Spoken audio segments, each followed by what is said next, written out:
ओम श्री गुरु सत्याय नमः। आप सभी को सादर प्रणाम। आइए सुने युग ऋषि की अमृतवाणी, गणेश चंद्र मौर्य की जुबानी।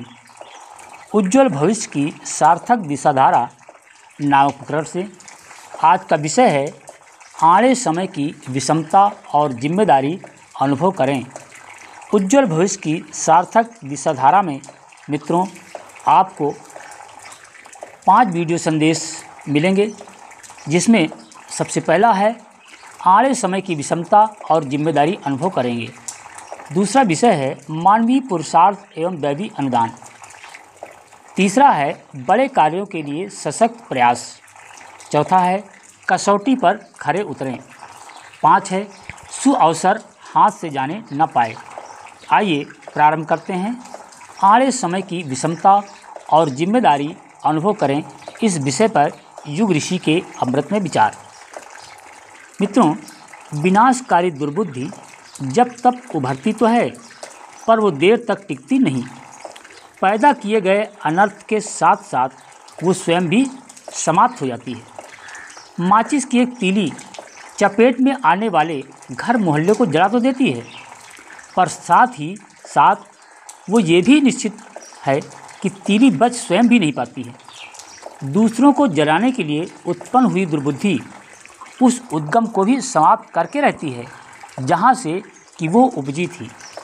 हवा में चक्रवात, तूफान, अंधड़ जब तक आते हैं, यदि वो सदा बना ही रहे तो फिर कहीं स्थिरता टिक न पाएगी। नियत का निर्धारण है कि उपद्रवी उन्माद देर तक टिकने न पाए। नदियों में पड़ने वाले भंवर होते तो बड़े भयंकर हैं और सशक्त भी, पर अपनी चपेट में आने वाली अच्छी खासी नावों तक को उलट देते हैं। इतने पर भी उनका आक्रमण देर तक नहीं टिकता। ओलों से खेत खलिहान सभी का सफाया तो हो जाता है, पर वे भी तत्काल धुल जाते हैं। दंगे उभरते तो हैं, पर नियत क्रम के दबाव में कुछ ही समय में समाप्ति होकर रहते हैं। चोट लगने से घाव तो बनते हैं, पर शरीर संरचना के साथ जुड़े हुए महत्वपूर्ण तत्व उसे भरना भी तत्काल आरंभ कर देते हैं और कुछ ही समय बाद वहाँ उसका स्मृत निशान भर रह जाता है। विघटन, विकृत और सुगठन ये नियत का सिद्धांत है। मित्रों, नियत उदंडता को देर तक सहन नहीं कर सकती है। उसने पिछले दिनों खोदी खाई पाटने और बेतुके टीलों को समतल करने की अपनी संतुलन व्यवस्था को अगले ही दिनों इस धरती पर उतारने का निश्चय किया है।